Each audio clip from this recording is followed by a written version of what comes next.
¿Qué tal, amigos? Bienvenidos a un episodio más de Todo está en los libros. En esta ocasión me encuentro con uno de los escritores más representativos e importantes de la literatura española, quien no nada más es escritor, sino también es miembro de la Real Academia Española. Es la segunda vez que nos visita, así que estoy pues sumamente contento. Es un honor y él es José María Merino. ¿Qué tal, José María? ¿Cómo estás? Pues buenas tardes, aquí. Muchas gracias por sus palabras y muy bien, vamos entrando en esta extraña primavera. Así es. Y bueno, amigos, José María pues ha escrito una infinidad de libros, pero en esta ocasión hablaremos sobre quizás el libro más importante de la literatura española, que es el Don Quijote de la Mancha, debido a que José María pues es autor de un estudio del Quijote, del cual ya nos hablará, que se llama A través del Quijote, publicado por Reino de Cordelia en el 2019. ¿Es esto correcto, José María? Efectivamente, ese es un libro a mi juicio, muy bonito, no porque yo sea el autor, sino por la cantidad de reproducciones de grabados, dibujos, etcétera, del Quijote que contiene y la deliciosa edición. Me gustaría preguntarte, José María, ¿cómo fue tu primer encuentro con Don Quijote? No sé qué recuerdos tienes al respecto. Bueno, yo tuve un padre enamorado del Quijote. Mi casa estaba llena, había unos Quijotes buenísimos, uno de ellos el que ilustró Daniel Urrabieta Vierge, que lo heredó mi hermana y en una inundación se perdió, pero yo heredé, por ejemplo, voy a enseñárselo, algunos de los cuadros que, que había en casa, Claro. cuadritos, ilustraciones del Quijote. Tengo un Quijote que no he podido traer aquí porque pesa demasiado, el Quijote alanceando el molino. Mi padre era un enamorado. Y yo, que también tengo Quijotes para niños, alguno de aquella época, eh, no podía entender, no podía entender cómo mi padre tenía ese afecto por el Quijote. Porque yo de niño no podía aceptar que el Quijote fuese una cosa tan interesante, porque decía yo, vamos a ver, un héroe que pierde siempre, que le rompen los dientes, que le cortan una oreja, pero ¿qué héroe es ese? Yo lo veía y decía, bueno, son cosas de los mayores, ¿no? Cosas de los mayores. Pero sí, yo en casa tuve un ambiente quijotesco importante. ¿Qué fue lo que te cautivó tanto o que te sigue cautivando acerca de la obra? Bueno, yo ya empecé a leer mucho antes que el Quijote, pues la literatura española del siglo XIX, Galdós, Emilia Pardo Bazán, Rosalía de Castro, la literatura del XIX europea, pues desde, no sé, desde Dickens a Dostoyevsky, en fin, era un gran lector. Pero cuando vine a estudiar a Madrid, que yo tenía entonces 16 años, 17 años, descubrí el Quijote. Leí por primera vez el Quijote y descubrí que el Quijote tiene mucho que ver. El Quijote a los niños, caramba, lo reducimos a las anécdotas un poco pueriles del Quijote. No entramos de verdad en el Quijote. Yo descubrí a esa edad que para que el Quijote te guste de verdad tienes que conocer un poco la melancolía, porque es un libro Ah. de humor y al mismo tiempo tiene otras características. Y leí el Quijote y me deslumbró. A partir de entonces, cada 3 o 4 años lo vuelvo a leer, lo he vuelto a leer. Y entonces llegó un momento en que dije, caramba, ¿por qué? Si con el Quijote se me han ocurrido muchos cuentos, ¿por qué no escribir un repaso del Quijote? Ojo, pasando por el Avellaneda. Yo siempre Claro. digo, aunque aborrezco Avellaneda, siempre digo, hay que leer el Quijote, la primera parte, hay que leer el maldito Avellaneda y hay que leer la segunda parte del Quijote. Y bueno, y me entusiasmó y escribí ese libro. Es interesante lo que mencionas, José María. El Quijote, dependiendo de la lectura que se le dé, puede ser una obra sumamente optimista o puede ser una obra sumamente pesimista. ¿Cuál es tu percepción al respecto? ¿O crees que es ambas? Yo creo que tiene un equilibrio Ujú. precisamente notable. Por eso yo creo que por eso seguimos leyendo el Quijote y por eso el Quijote, a mi juicio, es la novela de las novelas. Si volvemos a una Edad Media catastrófica y alguna vez vuelve a haber un renacimiento, posiblemente el Quijote sea el libro del renacimiento. Porque es un libro que efectivamente tiene cosas oscuras, pero en el fondo yo creo que dice, cree en tus sueños y lucha por tus sueños. Esa es la semilla profunda quijotesca. Y eso, ahí está. Eso yo creo que no puede desaparecer, ¿no? Claro. José María, bueno, mencionaste el Renacimiento y a varios escritores que han visitado este podcast, les he hecho la misma pregunta. Se dice que España no tuvo un renacimiento como tal. ¿Tú eres de la opinión de que España lo tuvo o que no lo tuvo? Bueno, caramba. Mire usted, solo tengo que enseñar el Quijote. ¿Qué es Claro, el Quijote? El Quijote, además, lo sorprendente es que lo descubriesen antes fuera de España que en España. Por ejemplo, los primeros que lo descubren cuando se traduce allí son los ingleses. así es. Y el Quijote, bueno, es fundamental para la literatura inglesa. Yo creo que es el padre del humor inglés. Fíjese lo que estoy diciendo. Y luego, por ejemplo, pues cuando yo leí el Quijote, descubrí que ya lo conocía en cierto modo porque había leído Huckleberry Finn, que es un homenaje al Quijote, con Huckleberry intentando salvar al negro Jim por el río Mississippi. Había leído La Vuelta al Mundo en 80 días de Julio Verne, que es también el caballero y el escudero recorriendo el mundo. Había leído Kim de la India, que también es un poco la pareja. Había leído El Capitán de Pushkin, que también es el caballero y el escudero. Es que el Quijote de pronto había generado, era un arquetipo que se había instalado, y muchas lecturas que yo hice antes del Quijote, cuando lo leí dije, anda, pero si esto efectivamente estaba en muchas lecturas que hice de niño y está impregnando. Vamos, caramba, que no ha habido renacimiento. Si el Quijote no es una muestra del renacimiento, ¿qué otra cosa mejor hay por ahí? Claro. José María, me gustaría preguntarte, bueno, retomando un poquito esto que mencionabas, ¿por qué crees que los ingleses fueron los que de alguna manera le dieron más importancia a la obra que en España, que los españoles? Y si crees que aún en nuestros días la obra es más famosa o conocida fuera de España, o que se No, lea más fuera de España, porque bueno, el personaje es pues famosísimo. no, yo creo que ya el Quijote es famoso en todo el mundo. Claro, Ahora, desde luego, si La Mancha fuese un territorio inglés o francés, sería la capital cultural del universo. claro. Pero los españoles somos peculiares, somos de otra manera y tal vez, pero desde luego aquí el Quijote yo creo que es leído y amado ahora muchísimo. ¿Cuál crees que sea la importancia del Quijote para la humanidad?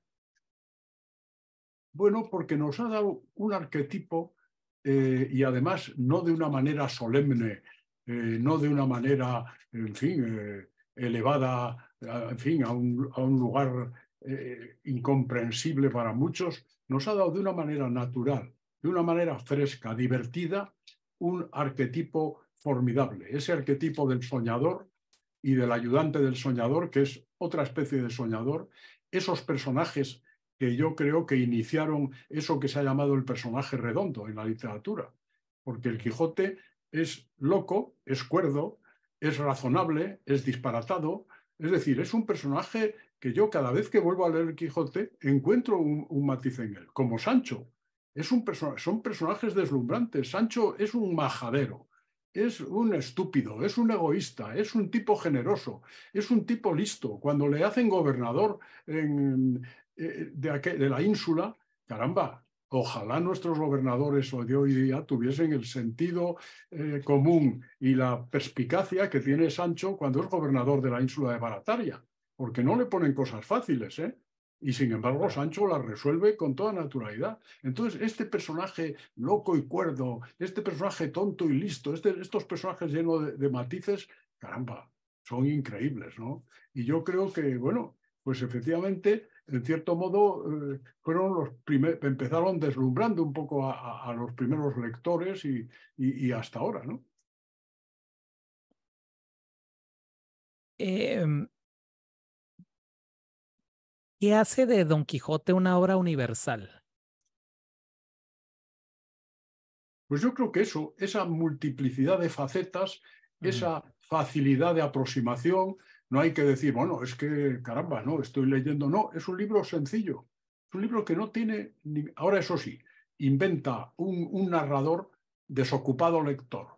Sin juramento me podrás creer que quisiera que este libro, como hijo del entendimiento, fuese el más hermoso, el más gallardo y el más discreto que pueda imaginarse. Empieza con una naturalidad, una primera persona que todavía, aunque existía la primera persona, no existía esta primera persona natural y en cierto modo sarcástica, divertida. O sea, crea una manera de narrar increíble, ¿no? Nueva, no se ha mejorado. Esta primera persona queda en la literatura universal y queda ya fijada, ya no, eso no se ha modificado.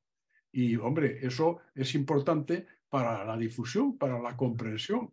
No hay que ser, en fin, un profundo filósofo, un avanzado lector para poder entender el Quijote. El Quijote es inteligible para todos. Y yo creo que eso es una de las piezas fundamentales de su dimensión y de su llegada a zonas tan extrañas y lejanas, ¿no? Claro. ¿Crees que es la primera obra que de alguna manera le habla de esa manera al lector, haciendo de lector un personaje más? Y si esto es algo que retoma Unamuno, pues siglos después. Bueno, yo creo que muchísimos han aprendido y hemos aprendido el Quijote, muchísimos.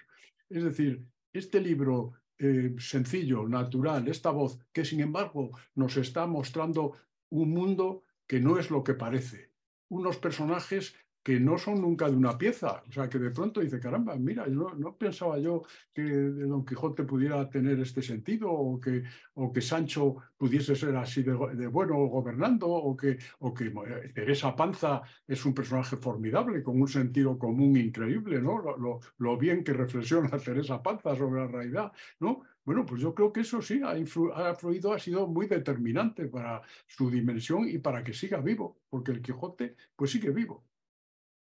Claro. José María, ¿por qué crees que España ha creado diversos personajes arquetípicos de la literatura? Bueno, Don Quijote es uno de ellos, pero también, por ejemplo, el Don Juan, la Celestina. Es decir, ¿son consecuencias de periodos históricos o por qué crees que España pues, es la cuna de varios arquetipos literarios? Hombre, yo creo que pese a la leyenda negra y aunque como soy español, hombre, España tuvo un siglo de oro extraordinario en Claro. todos los sentidos, extraordinario. Por eso a mí me hace gracia que en España no hubo renacimiento. Bueno, caramba, tenemos a Velázquez, tenemos a Cervantes, pero tenemos a Quevedo, tenemos a Góngora. Oiga, no me fastidie usted. O sea, nosotros tuvimos un renacimiento extraordinario. Perdón, Felipe II, pues que el malísimo Felipe II hace el Escorial, que es la madre de la arquitectura contemporánea. Hoy cuando vemos el Escorial, yo a veces allí dentro voy de visita y digo, sí, parece que estoy en la Revolución Francesa. Es toda esta arquitectura y todo esto, incluso pensando en los rascacielos neoyorquinos, cuando veo las paredes del Escorial, cómo están diseñadas las ventanas y tal, digo, esto cambió la arquitectura universal, ¿no? Entonces, los españoles, pese a la mala prensa de España, pues tuvimos, aquellos siglos fueron realmente creativos e importantes en todos los aspectos culturales. Claro. ¿Catalogarías la obra como barroca o como renacentista? Eh, yo pienso que es un libro renacentista, pero cargado de barroco. Claro, así es. En, Eso es lo en, que pienso. Es un libro también con muchas facetas, con muchas, en fin, con muchas. Por eso, cuando yo escribí mi libro, pues dentro del libro saco muchos cuentos que son juegos que hago, guiños que le hago, como Cervantes era un hombre tan generoso que empieza diciendo, puedes decir de este libro lo que quieras, que nadie te castigará ni te penará por ello, ¿no? Como empieza dando permiso, y yo, usando el permiso de Cervantes, en mi libro hago muchos cuentos inspirados en aspectos de Cervantes. Doy vuelta a muchos aspectos e incluso al final me niego a que Don Quijote diga que haga recuperado la razón, y hago un cuento que espero que Cervantes me lo perdone, en que Don Quijote le confiesa al cura que él no ha perdido la razón, que lo ha dicho para engañar a los magos, al mago Frestón y a todos estos tipos, para que se crean que es verdad, pero que no es verdad. Él no ha perdido la razón porque cree que él tiene la verdadera razón. Y es que el mundo está rodeado de engañadores y de magos que nos quieren mandar al diablo, ¿no? Es decir, que creas más intrahistorias. Pues podría ir por ahí, sí. José María, ¿crees que, bueno, el libro está repleto de intrahistorias? ¿Crees que esto de alguna manera lo hace barroco? Hombre, es más, a veces las historias, sobre todo en la primera parte del libro, las historias que hay dentro del libro son historias que nos hablan de cosas del libro, porque los personajes de esas historias son alucinados. Vamos, el tipo que le dice a su mejor amigo que haga el favor de intentar conquistar a su mujer es un zumbao, como dicen el pueblo. Todos los personajes son un poco soñadores, alucinados. Entonces las historias se comunican mucho con la historia de Don Quijote. O sea, no me parece que sean unos añadidos, como alguien los ha calificado. Bueno, como no tenía nada que decir, ha ido añadiendo. Bueno, pero ¿qué añadiendo? Son personajes que responden muy bien al espíritu quijotesco. Y ya en la segunda parte, en cambio, renuncia Cervantes a eso, porque ahora ha entrado otro elemento. A mí me sorprende, por ejemplo, que Borges nunca citase, al hablar del Quijote, que parece que no le gustó demasiado, el caso del doble. En la segunda parte del Quijote hay otro Quijote dentro del Quijote, hay otro. Ha entrado el Quijote del tordesillesco autor, y Cervantes juega con eso. Incluso Don Quijote pregunta, ¿pero quién es el auténtico? ¿Ese o yo?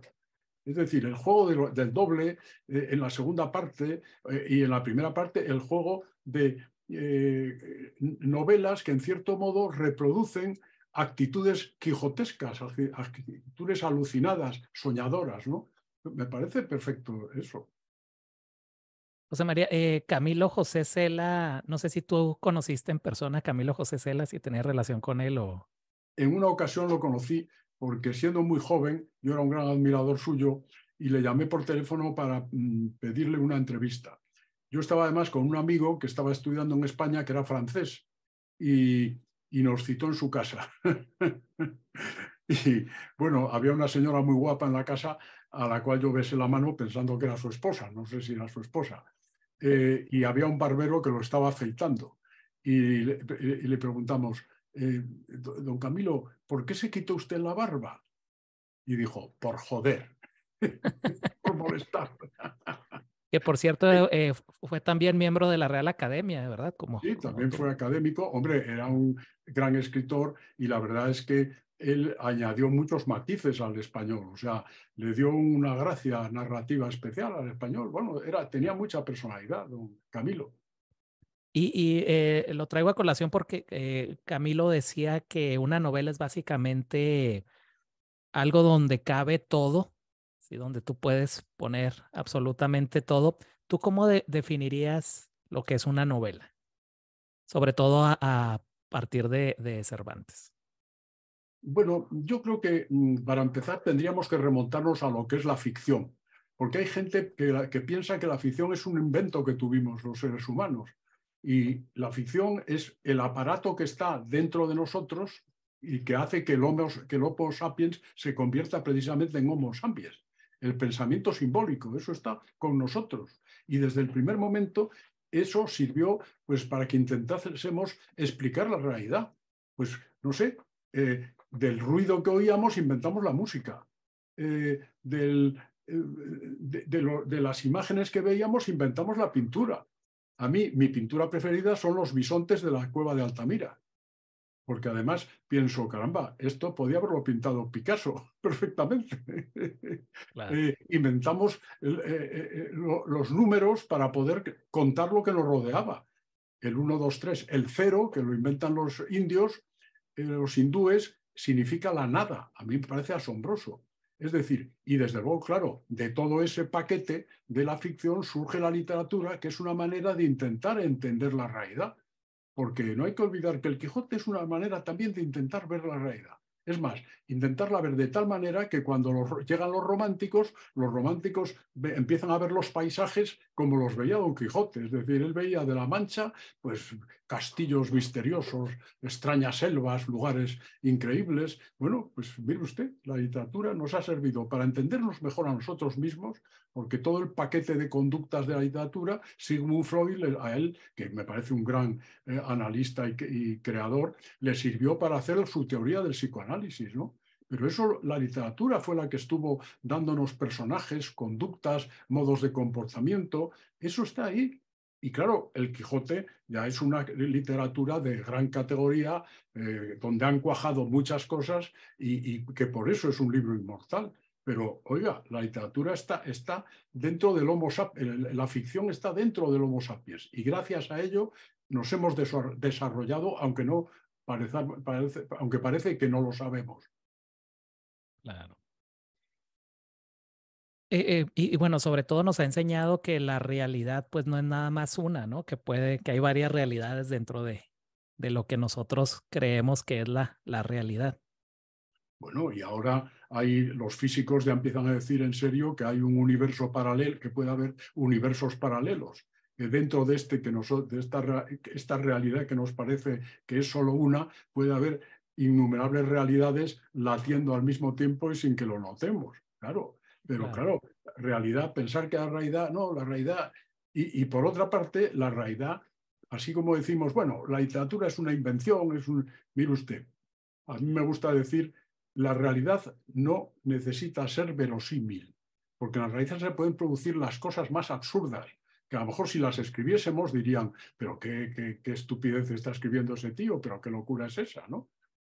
Y sin embargo, la literatura intenta componer, Cervantes compone un libro racional, comprensible, divertido, ameno, didáctico, y lo compone desde el humor, utilizando la realidad con una perspectiva de humor, ¿no?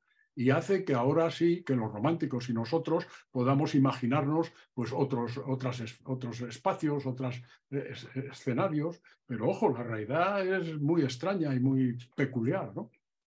Claro.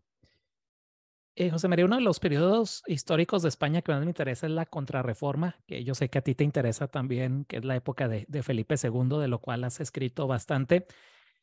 ¿Tú crees que hay aspectos contrarreformistas en la obra de Cervantes, en Don Bueno, Quijote? Bueno, el libro siempre parece y se muestra pues, respetuoso, digamos, con el canon religioso, etcétera, etcétera. Pero sí, yo creo que el Quijote tiene una mirada también, tal vez por el humor, porque el humor, en fin, siempre es el sarcasmo, tiene una mirada que no lo hace precisamente un libro, fin, absolutamente fiel al sistema establecido, ¿no? Está lleno de elementos divertidos que, bueno, que son como guiños, y yo creo que sí, y esa es la gracia, por eso gustó en Inglaterra, por eso gustó en todas partes. O sea, nadie le atribuyó un dogmatismo religioso ni político, ¿no? El Quijote ha servido recuerdo yo que hicieron una versión del Quijote en la Unión Soviética, una estupenda versión cinematográfica, es decir, en todos los sistemas ha servido para ver de algún modo la realidad, ¿no? ¿Cuál crees, José María? Bueno, yo sé que hay muchos mensajes que tiene la obra, pero ¿cuál destacarías tú como el mensaje principal si nada más pudieses escoger uno? Caramba, es que el Quijote tiene tantas cosas. Primero tiene esa voz que inventa, o sea, que empieza, porque el Quijote hay que empezarlo por el prólogo. Hay veces que veo ediciones preparadas y digo, ¿y cómo han descartado el prólogo? Claro, Donde en el prólogo hay esa voz del narrador, que además va a interferir a veces el discurso para decirnos, no, esto se me ha olvidado, no sé cómo seguía esto, porque tal, pero un día estaba yo buscando y de pronto encontré unos papeles, en fin, todo ese juego, eso es fascinante, ¿no? Luego hay los personajes. Caramba, estos personajes que por primera vez en la vida hay grandes libros, ojo, también antes que el Quijote, pero este que nos da unos personajes modernos, redondos, unos personajes que podían estar perfectamente en las novelas de ahora, vamos, y seguramente muchas novelas de ahora han heredado aspectos del Quijote, ¿no? Luego ese juego metaliterario, donde de pronto estamos en el Quijote y de pronto en la segunda parte viene Sancho diciendo que han publicado la primera parte. O sea, claro, ¿cómo? O sea, la literatura dentro de la literatura. exactamente. Pero ¿y esto? Y, en fin, el escenario, ese humilde escenario que la alucinación de Don Quijote lo convierte en otra cosa, pero eso también ha quedado ahí. Ese juego con el escenario y que, no sé, pues seguramente las casas románticas y misteriosas de Allan Poe o de otros escritores tienen mucho que ver con esa mancha que aparentemente es tan plana, tan pacífica y tan en fin, tan poco misteriosa y sin embargo para el Quijote está lleno de misterio y ese misterio aflora, ¿no? Luego ese tema del doble que antes le comenté, que en la segunda parte hay dos Quijotes por ahí danzando, hay dos, hasta el punto de que yo en uno de mis cuentos no sé si el que acaba la novela es el verdadero Quijote o el Quijote de Avellaneda que se ha metido en el Quijote, ¿no? En fin, yo creo que hay tantas facetas, tiene tantas facetas que yo no podría resaltar una sola. No podría decir, no, el Quijote destaca sobre todo por, caray, tiene muchas facetas y muchas facetas ricas. Bueno, el tema del soñador y su sueño, tan español también, que es Don Quijote, ese soñador, en fin, increíble, ¿no? El tema de la relación entre la literatura y la vida, la literatura con la vida, ese Don Quijote a quien la literatura le ha cambiado la vida, ¿no? Claro, hay tantos aspectos que me sería dificilísimo reducirlo a uno solo. Claro. José María, ¿crees que el personaje de Don Quijote se ha comido a su autor? Es decir, que Cervantes ha quedado en un segundo plano por la importancia que tiene el personaje. Y si de alguna manera a ti te ha pasado algo similar con tus personajes, es decir, llega un punto en el que el personaje empieza a mover la mano del escritor, a llevarle por la escritura. Bueno, posiblemente eso le ha pasado a Cervantes, pero estoy seguro de que Cervantes estaría encantado. Yo Claro, a veces pienso, tengo incluso algún cuento sobre ello, ¿no? El que quiere primero publicar, luego, en fin, que sea muy conocido, luego que lo traduzcan a todas las lenguas, tercero que le den premios, tal, que le den tal, le acaban dando el premio Nobel y está muy disgustado, se muere después de un tiempo y está muy disgustado porque en el Parnaso no lo ponen en primer lugar, sino que está ocupando sitio con otros importantes escritores. Yo creo que Cervantes no era de ese tipo y él asumió su vida con mucha elegancia, lo mal que le fue, porque cuando uno piensa lo bien que le fue a Lope o lo bien que le fue, y caray, lo mal que le fue a Cervantes, ¿no? Necesitando siempre ayuda, etcétera y tal, y encima le roban el libro. Y el robo del libro por el siniestro Avellaneda hace que de pronto escriba la segunda parte y consiga la obra, a mi juicio, la más grande obra literaria de ficción que hemos escrito los seres humanos. Pues esas cosas tan contradictorias y misteriosas son así, pero yo creo que Cervantes estaría encantado de que Don Quijote y Sancho hayan tenido una vida tan plena y permanente. ¿crees que la segunda parte es superior a la primera? Bueno, no es superior, han pasado 10 años. Cervantes se ha hecho tal vez más, domina mejor un poco su obra, ¿no? No es distinta, es diferente y además ha tenido la suerte o la desdicha afortunada de eso, de que le han copiado la primera parte, y para el único éxito que tiene el pobre Miguel de Cervantes resulta que se lo roban.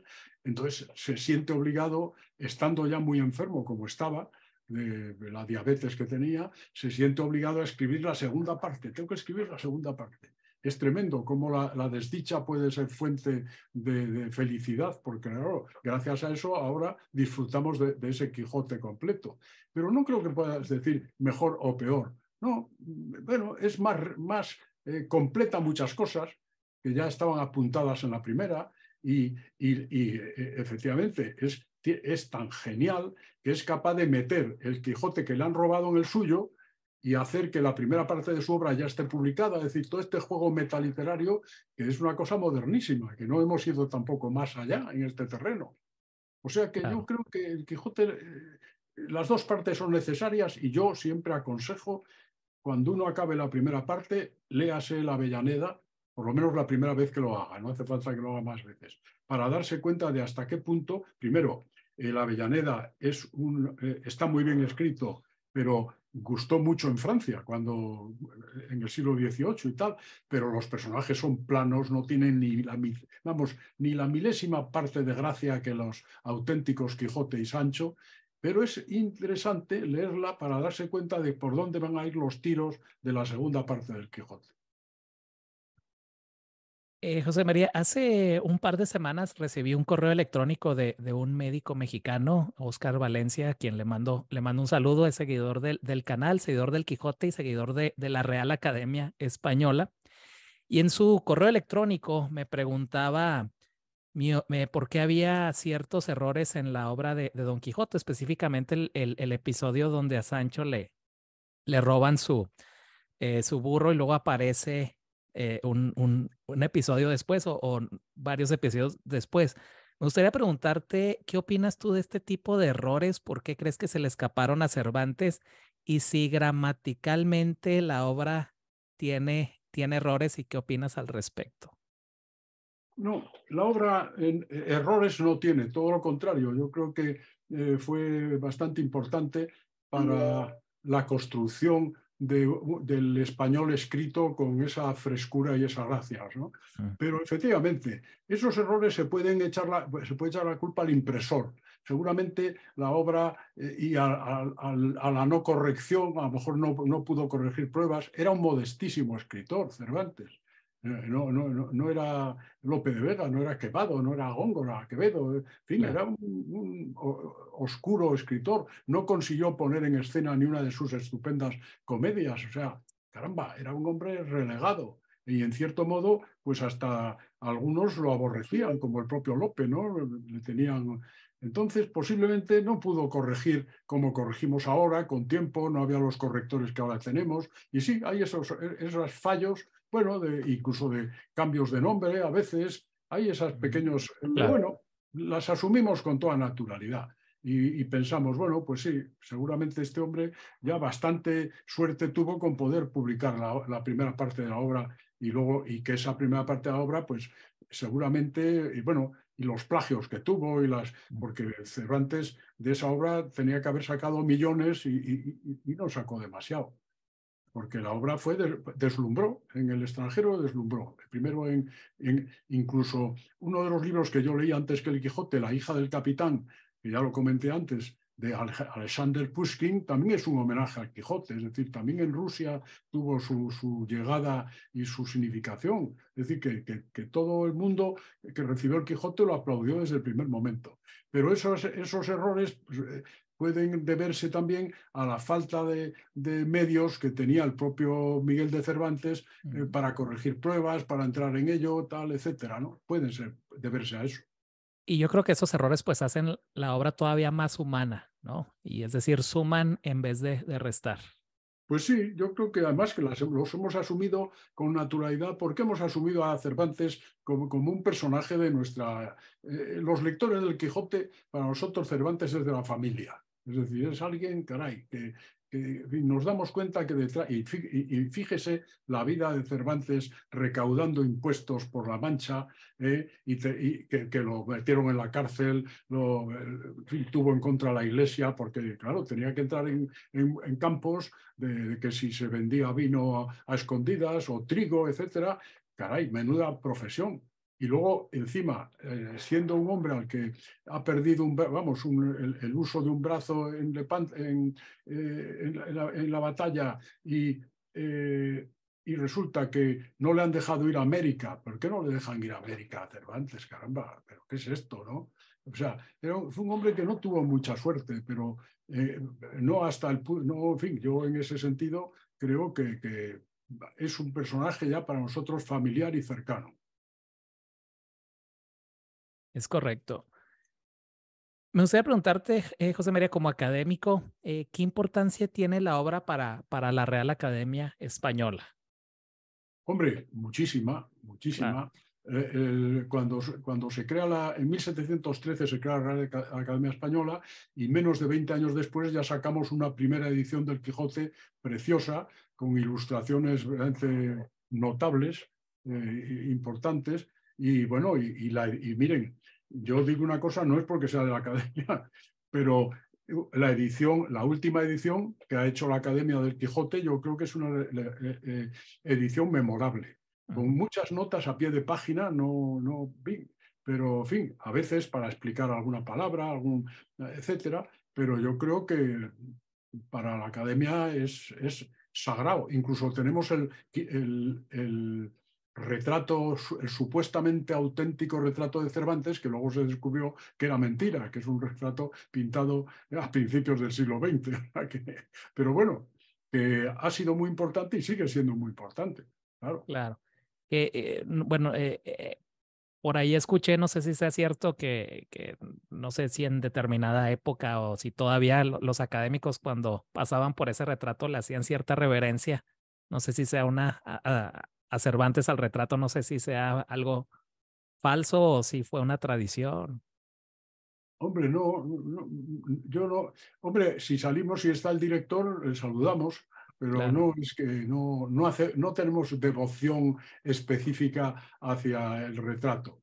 claro, Hacia Cervantes, desde luego, creo que no solo los académicos, sino todos los lectores del Quijote reverencian a Cervantes, porque Cervantes, y al mismo tiempo lo tienen cercano, porque la gracia de Cervantes es esa cercanía que tiene. ¿Cómo te das cuenta de que hay detrás de ese libro hay una persona excelente y encantadora, etcétera, ¿no? Pero vamos, no, allí, que yo sepa, no nos reverenciamos ante el retrato, que por cierto es apócrifo, porque claro.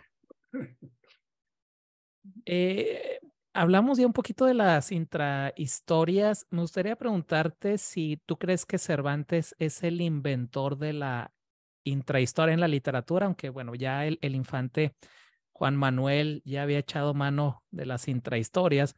No sé si tú opinas que es el creador o es el que lo perfecciona la técnica. ¿Y cuál es tu intrahistoria favorita, si tienes alguna? mi intrahistoria, te refieres perdón, se refiere a las que están dentro de la historia general, de la historia central del Quijote. Así es como la pastora Marcela, los galeotes. Ujú. Pues no sé, a mí me gustan todas, pero tal vez tengo una especial atracción por ese marido loco empeñado en que su amigo conquiste a su esposa. Me parece que ahí hay un personaje que hubiera dado para una novela, en fin, mucho más, para una novela única, pero de eso Cervantes fue un maestro, porque en las novelas ejemplares que inventan, digamos, el cuento largo en España, o sea, habiendo en España una larga tradición de cuento, empieza ya con el Calira y Dimna, etcétera, ¿no? Ujú. Pero, Claro, por ejemplo, está El celoso extremeño, que es un cuento de 30 páginas que uno dice, caramba, le hubieran dado para 200. Ahí hay una novela, es decir, que Cervantes en eso tenía mucha imaginación y jugaba mucho. Pero a mí, dentro de las intrahistorias del Quijote, me gusta mucho la del amigo que quiere que su compañero conquista a su mujer. Esa me parece especialmente divertida. claro. ¿Crees que la obra tiene mensajes ocultos que aún no descubrimos o crees que ya todo se ha dicho acerca de No, la bueno, obra? posiblemente, igual que nosotros nos hemos dado cuenta de lo metaliterario, Ujú. igual que no sé, que nos hemos dado cuenta del tema del doble, ese tema al que yo aludí, pues habrá cosas que con el tiempo también se descubran, porque dependerá todo también de las orientaciones culturales y literarias del momento. Es decir, que no creo, puede haber cosas. El Quijote, la gracia que tiene, yo cada vez que lo releo veo cosas nuevas y siempre veo, caramba, no me había fijado yo en esta actitud de Don Quijote. O caramba, no me había fijado yo en este comentario del escudero. En fin, quiero decir que el Quijote es una novela infinita, inacabable. Cada lectura, aparte de regocijarte porque ya te lo conoces, dices, anda, encuentras cosas nuevas. Pues claro que encontrarán cosas nuevas. Pero es que yo, un escritor que en España fue en mi época, cuando yo era joven, era despreciado por hiperrealista, etcétera, han pasado los años, Benito Pérez Galdós, yo había leído de joven Fortunata y Jacinta, que me había gustado mucho. Creo que Benito Pérez Galdós es un gran escritor cervantista, ojo, creo que es un gran cervantista. Eh, y de pronto Fortunata y Jacinta me pareció una novela deslumbrante. La volví a leer y dije, pero ¿cómo no me había fijado yo en esto? Esto es un viaje en el tiempo. Yo estoy haciendo un viaje al Madrid del siglo XIX, pero caramba, y estoy conociendo gente, etcétera. O sea que todos los libros buenos, todas las novelas importantes, tienen siempre lecturas nuevas y lecturas frescas, todas, y dicen cosas nuevas. No hay libro que no diga cosas nuevas. De los libros buenos, en fin, hay libros que, en fin, ya han dicho lo que tenían que decir. Amadís de Gaula, que yo lo releí precisamente en cierto momento para el Quijote, pues ya está, Amadís. Aparte que esa solemne manera de expresión que hay, que es apabullante, ¿no? Pero el Quijote posiblemente siga diciendo cosas nuevas, pues claro que sí. Ha habido ciertos estudios que dicen que el Don Quijote está lleno de mensajes cabalistas. No sé si tú tengas conocimiento de ello o qué opinas al respecto. Y aprovecho para preguntarte si crees que se puede ver a Don Quijote como una especie de Jesucristo. Hombre, yo no me atrevo a verlo así, yo no sé. Hombre, a lo mejor ha salvado a gentes desde luego del aburrimiento, seguro que a muchos. Pero de otras cosas, qué sé yo, no sé. Lo que sí es cierto es que del Quijote se ha dicho todo. A mí me asombra que Claro. todavía se siga diciendo todo. Es más, yo mismo he dicho también cosas. Por ejemplo, resulta que tuve que ir conocí un pueblo de La Mancha llamado Miguel Esteban. Mm. Miguel Esteban, allí fui a una boda, luego a un bautizo, y bueno, tengo amigos que viven allí, gente cercana, y un buen día descubrí, caramba, pues esto está al lado del Toboso, Miguel Esteban, en un lugar de La Mancha de cuyo nombre no quiero acordarme. Caray, la ironía cervantina empieza desde el principio, porque Ujú. te llamas Miguel en un lugar de La Mancha de cuyo nombre no quiero acordarme porque se llama Miguel el Oh, lugar. ok. Pero esto es una de las muchas bobadas que se han dicho, porque se puede decir de todo, pero yo lo dije y luego pensé, y además el Toboso está al lado. Desde Argamasilla de Alba, en aquellos siglos, nadie podía conocer a una persona a 50 kilómetros. 50 kilómetros eran como 200 ahora, Claro. pero el Toboso estaba al lado de Miguel Esteban, por lo tanto, podía ser así, pero esto demuestra el juego que permite el Quijote, ¿no? Pero Claro. fíjese, me acuerdo, y perdón, porque me acuerdo, tengo anotados muchas cosas de la literatura inglesa. Fíjese eh, cómo empieza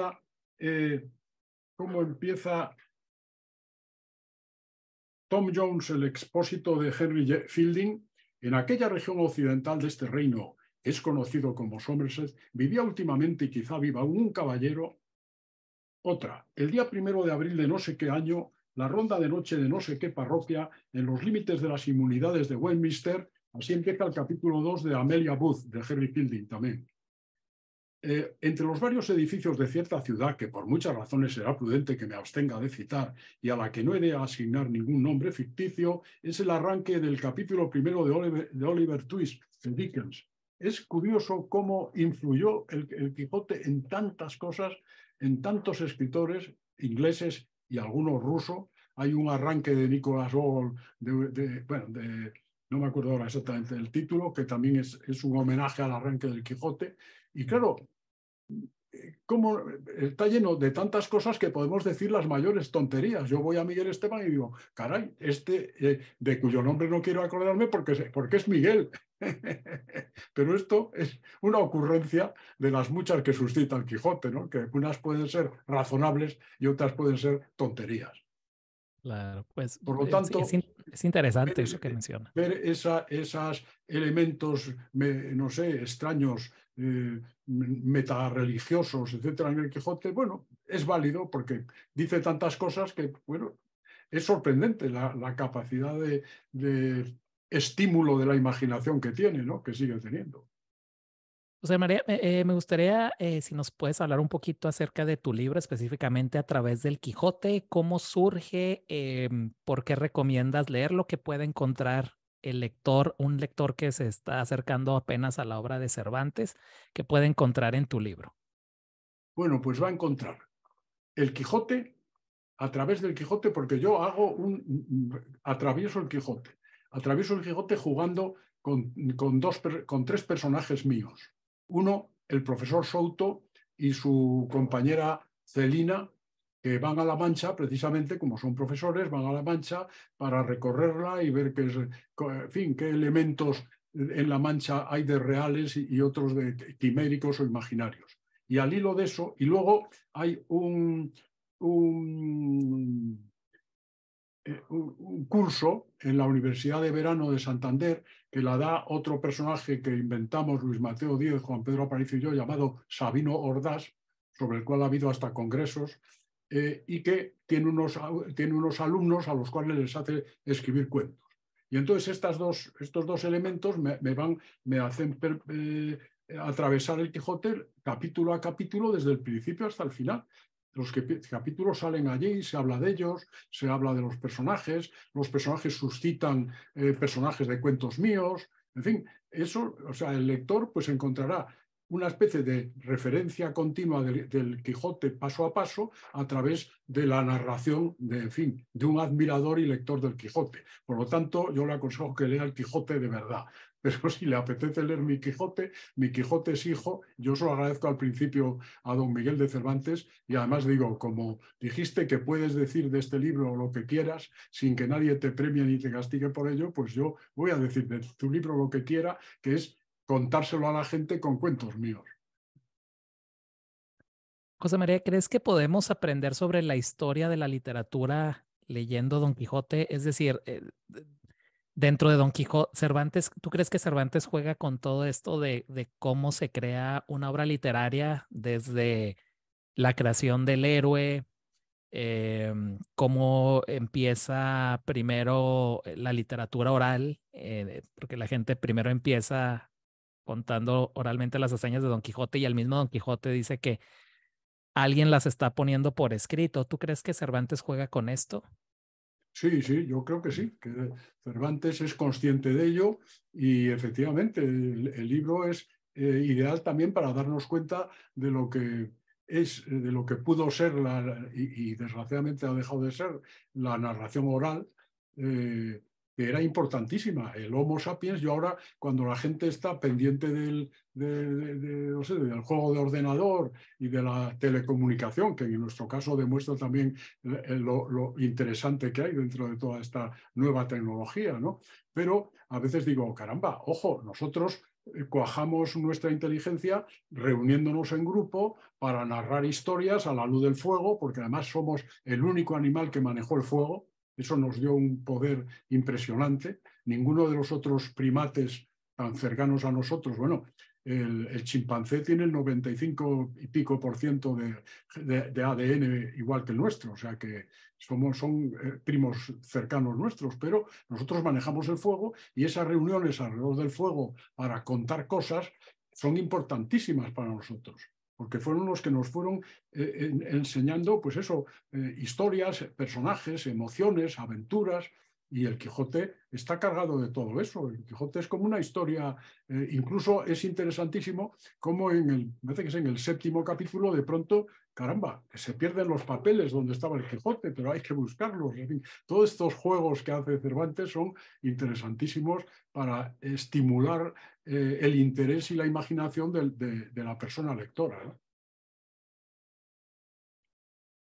José María, bueno, dos de los grandes escritores que hablaron bastante sobre el Quijote fueron Miguel de Unamuno y José Ortega y Gasset. No sé si tengas alguna opinión al respecto por ejemplo, sobre las meditaciones sobre el Quijote. em, Algo, o yo sé que eres un admirador de Unamuno. ¿Cómo crees que influyó directamente en Unamuno la obra? Posiblemente sí, pues influyó, pero desde luego fueron dos grandes lectores del Quijote, lo entendieron muy bien, aunque hay quien piensa que Unamuno no, yo creo que no, que están muy bien entendidos y precisamente como fueron dos hombres importantes, también en cierto modo normalizaron el Quijote en su tiempo, ¿no? Normalizaron. Lo malo es que también la devoción por el Quijote llevó a meter el Quijote en el mundo infantil. Y el Quijote, hombre, al mundo infantil casi es mejor que vaya en cómic, en TVO, casi es mejor, ¿eh? Pero hacer esas reducciones del Quijote, como dos que tengo yo aquí, abominables, que convierten el Quijote solamente en puras aventuras, en fin, en lo esquemático de las más elementales aventuras, me parece un contrasentido. Ahora, que lectores como Unamuno, como Ortega, profundicen en el Quijote, les sirva para reflexionar sobre su propio mundo de ideas, etcétera, me parece estupendo y creo que hay que aplaudirlo y apoyarlo, ¿no? ¿Crees que la imagen del Quijote fue importante para la generación del 98 porque de alguna manera era esperanzadora en esta época donde pues España estaba perdiendo las colonias? Bueno, perdió las últimas dos colonias. Pues sí, posiblemente esa imagen es que la imagen del Quijote es siempre esperanzadora, porque el Quijote, precisamente porque él pierde, pero el hecho de perder y de ser derrotado no hace que él abandone su idea. Él cree en sus ideas, cree en lo que cree y lucha por lo que cree. Pierde, pues sigue luchando, no se cansa. Y yo creo que por eso yo dije antes, yo creo que cree en tus sueños y lucha por tus sueños, dicho con gracia, de una manera divertida. Y yo pienso que tal vez a la generación del 98 el Quijote le resultó, en fin,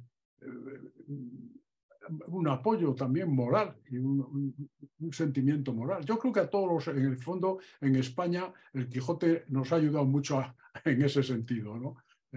Pensar, bueno, pues chicos, hay que seguir con él. Y ya para terminar, José María, me gustaría preguntarte por qué tenemos que leer Don Quijote de la Mancha. Bueno, pues yo creo que ante todo porque nos lo vamos a pasar bien. Va a ser divertido. Vamos a conocer unos personajes interesantes de todo tipo, ya no solo Don Quijote y Sancho Panza, sino todos los que salen por allí. En fin, son personajes interesantes, nos lo vamos a pasar bien. Y además de pasárnoslo bien, pues vamos a descubrir precisamente esa multiplicidad de factores y esas contradicciones que hay en la vida de todos nosotros. Nos va a enseñar a pensar un poco, caramba, no somos de una pieza, somos de muchísimas piezas, estamos hechos de muchas cosas. Y porque Don Quijote y Sancho Panza, los dos están hechos de muchas cosas. En fin, no puedes decir, no, Amadís de Gaula está hecho de una pieza, es Amadís de Gaula. Pero Don Quijote es Don Alonso Quijano, en fin, es lo que él piensa que puede ser, es los libros que lee, en fin, y luego esa riqueza y esa multiplicidad yo creo que es interesantísima. Y además nos vamos a reír en el Quijote, o sea, nos vamos a pasar bien. Claro. Pues hemos terminado, José María. No sé si quieras agregar algo. Bueno, que no sé, que ojalá se siga leyendo, ojalá ya no el Quijote, ojalá no, los libros no mueran, ojalá no nos dejemos dominar por este maravilloso sistema que en este momento a tantos kilómetros de distancia nos está permitiendo, en fin, conjuntar además una hora, estamos los dos en la misma hora, digamos, podemos decir, ¿no? Eso maravilloso, sin embargo, tiene también muchas cosas peligrosas. Ojalá, a pesar de todo, esto nos siga ayudando y no nos perjudique, y los libros nos sigan también ayudando, y al abrirlos empieza a funcionar el disco duro que es nuestra cabeza, al cerrarlos se acabe, no necesitan energía eléctrica, etcétera. Ojalá no mueran los libros y desde luego ojalá Don Quijote siga vivo para siempre. Claro, y bueno, pues invitar a todos eh, nuestros escuchas o nuestros espectadores que lean a través del Quijote, que una obra bastante recomendable, llena de ilustraciones, ¿verdad, José María? Más de 100. Y Más de 100 además desde el ilustraciones. siglo XVII tiene ilustraciones, o sea, hasta el siglo XX. Así es. Pues no me queda nada más que agradecerte, José María. Muchas gracias por tu disponibilidad y por tu sencillez. Pues nada, ha sido muy interesante, como la otra vez que nos encontramos, y espero que el programa siga bien y adelante. Pues muchísimas gracias, José María. Te mando un abrazo y bueno, amigos, muchas gracias. Nos vemos en otra emisión muy pronto. Hasta luego. Bueno.